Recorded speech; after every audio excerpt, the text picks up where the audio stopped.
All right. Lesson 3, let's put that transcription to use. So in the previous video, we recorded the FAQ doc for the AI empires, and then I showed you how to drag and drop your live stream recordings into Podcast Editor.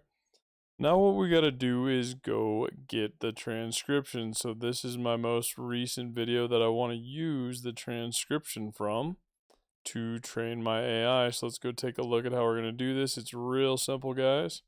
What we're gonna do is click into the video, and the amazing part about this program, oh, look at that handsome devil with that mustache. Okay, back at it, is we get this transcription. Right now it's not gonna be perfect, but I'm going to use AI to clean it up.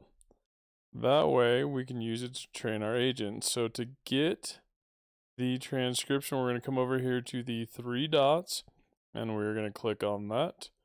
We're going to go to text, and you can either copy it to the clipboard or download the .txt file. I'm going to download that file so I have the raw text. Sometimes it's tough to copy 30 minutes of transcription into Gemini or GPT at once.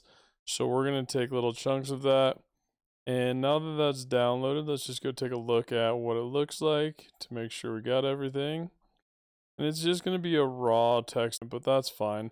It doesn't have to look fancy. We're just going to use this to go to Gemini, and we're going to clean it up with just our company name and have Gemini and GPT do its thing.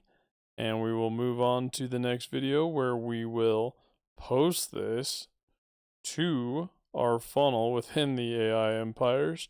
And then we're going to train our GPT on how to utilize it for the information on the automations. And we will also learn how to turn these into a Vertex AI agent for customer service. But that is how you get the text file from your live stream. Stick around for the next one. We're coming at you with more hot tech tips from the AI empires. Thanks for joining.